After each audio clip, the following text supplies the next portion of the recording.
Toll नाका पर मारामारी थी। भरूडी टोल नाका पर टोल बाबते माथाकूट थी। वाहन चालक और टोल नाकाना कर्मचारीओ मारपीट करता देखाया।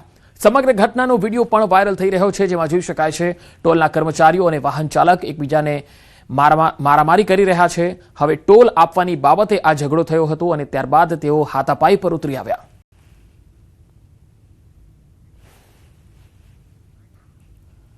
कांग्रेसना उम्मीदवारने धमकी मळ्यानो आरोप। कांग्रेस पार्टीए उम्मीदवारना वीडियो पण जाहीर कर्या छे। कांग्रेसना उम्मीदवारने धाक धमकी मळी होવાનો वीडियोमां उल्लेख छे। भाजपना होद्देदारो कांग्रेस उम्मीदवारोने धमकावता होવાનો दावो थई रह्यो छे। घाटलोडिया अने चांदलोडिया वोर्डना उम्मीदवारोना वीडियो जाहीर करवामां આવ્યા। आ वीडियोमां उम्मीदवारोए व्यथा ठालवी। भाजपना કેટલાક લોકો અમારા ઘરની બહાર ઊભા રહ્યા હોવાનો દાવો છે। ભાજપે ધમકાવતા कांग्रेसना उम्मीदवारो प्रदेश कार्यालय पहोंची गया। कांग्रेसना उम्मीदवारोने धमकावવાનું जारी છે એવું કહેવામાં આવી રહ્યું છે कांग्रेस તરફથી।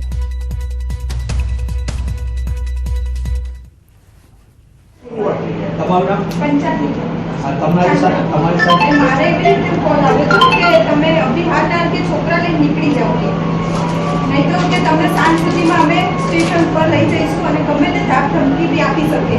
તો હું આ છોકરા લઈને મારે કઈ રીતે નીકળું અને મને ઉપરથી એવું કહ્યું કે તમે કોઈ એટલા પૈસા આપો પણ તમે આ ટિકિટ પાછી ખેંચી લો, કારણ કે સામેની સાઈડ અમારા કાચના ઝુંપા છે, એના હિસાબે એની બોર્ડ વધી જાય એના માટેથી મને એવું કહ્યું છે કે તમે આ ટિકિટ પાછી ખેંચી લો। બસ આ ધમકીઓના છોકરાઓ લઈને મારે રખડવું પડે છે। આજે આ બેન એમના બાળકો લઈને સવારના જમ્યા વિનાના બાળકો ખાધા વિનાના અત્યારે મને એવું કીધું કે બેટા એવું ખબર પડી કે તું ઊભી છું તો બેટર છે કે તું તારું નામ પાછું લઈ લે, કારણ કે સારું ના લાગે, આપણી સોસાયટી ઉપર આ કલંક લાગે છે। એટલે મેં રાજુભાઈ અમરકોટિયા એમને એવા વર્ડ્સ વાપર્યા કે આ તારી ઉપર તારા લીધે અમારી સોસાયટી ઉપર કલંક લાગે, કારણ કે રોઝવુડ એસ્ટેટ જે છે એ ભાજપની સોસાયટી છે। મેં કીધું મને તો પહેલા એ કહો કે પાછું આ વસ્તુ ક્યાંથી ઊભી થઈ કે સોસાયટી કોઈ પર્ટિક્યુલર પાર્ટીની થઈ ગઈ। પછી સેકન્ડરી કે તમે વર્ડ મને વાપરી ના શકો કે કલંક છે। મેં તો એવું તો કોઈ કામ નથી કરતી અંદર કે એવું તો હું કંઈ બોમ્બ બનાવતી હોઉં કે ભ્રષ્ટાચાર કરતી હોઉં કે કરપ્શન કે કલંક લાગે છે મારા લીધે સોસાયટીના નામે। મેં તો એના કરતાં તમે એજીએમ બોલો અને તમારી ડેબિટ ક્રેડિટ શીટ્સ કાઢો તો કોણ કલંક છે ખબર પડી જશે। आज सवारनी बात है 10 वागे मारो ऑटो कंसल्टनो बिजनेस है, मारे फरवानुं काम होय। आज सवारथी 10 वाग्याथी हूँ निकळ्यो एक कस्टमरनी गाड़ी लेवा माटे।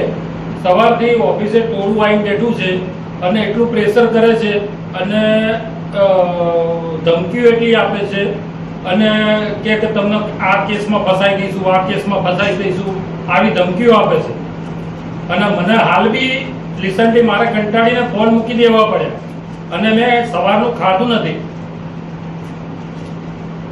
એટલે આવી હેરાનગતિ છે। મારા ઘરે જઈને બી મારા મધરના ત્યાં જઈને એ પ્રેશર કરે છે કે ભાઈ પ્રદીપભાઈ તમે ટિકિટ પાછી લઈ લો। તો આ સ્થિતિ છે કોંગ્રેસના ઉમેદવારોની। તેમણે સ્પષ્ટ કહ્યું છે કે તેમને ધાક ધમકી મળી રહી છે।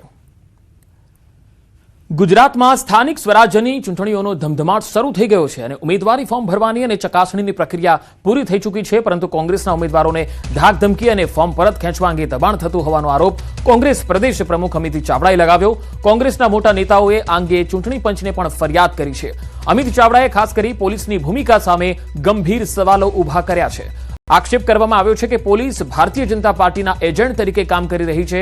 વિપક્ષી ઉમેદવારો માટે અવરોધો ઊભા કરવા, ડમી ઉમેદવારોના કાગળો તૈયાર કરવામાં મદદ કરવી અને બુટલેગરો દ્વારા ડરાવવા ધમકાવવા જેવા બનાવો પણ સામે આવ્યા। કે આ લોકશાહીનું પર્વ છે, ફ્રી એન્ડ ફેર ઇલેક્શન થાય એ થવા દો। ક્યાંય દાદાગીરી ધમકી આપવાનો પ્રયત્ન થશે એવા કોઈ અધિકારીઓ કર્મચારીઓ ધ્યાનમાં આવશે તો એને છોડવામાં નહીં આવે। અને સમય આવશે તો કોઈ સરકાર કોઈ ભાજપના નેતાઓ બચાવવા નહીં આવે। ચૂંટણી પંચ પાસે પણ માગણી કરી છે કે અમે નામજોગ ફરિયાદો આપી છે, પોલીસ સ્ટેશન કે ચોક્કસ અધિકારીઓના નામ પણ આપ્યા છે, એમની સામે કાર્યવાહી કરવામાં આવે એવી માગણી પણ કરી છે। ચૂંટણી પંચના જે નીચેના ચૂંટણી અધિકારીઓ છે એની સાથે જોડાયેલું જે પ્રશાસન છે એની કામગીરી પણ ક્યાંક ને ક્યાંક શંકાના દાયરામાં રહી છે।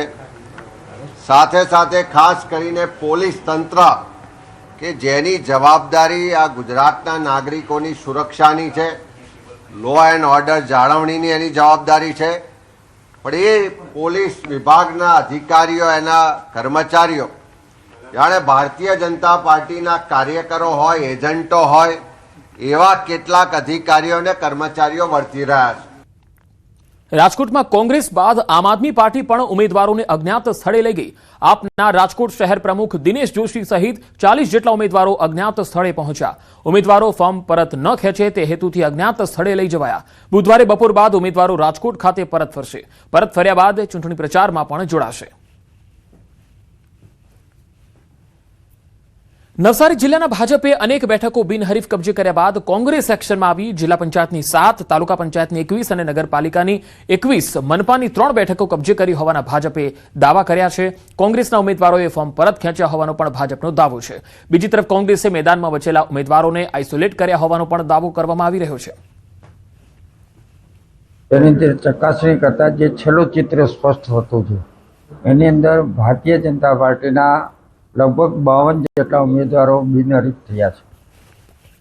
કારણ કે 7 જિલ્લા પંચાયત, 21 નગરપાલિકા ગણદેવીની, નવસારી મહાનગરની 3 સીટ અને 21 સીટ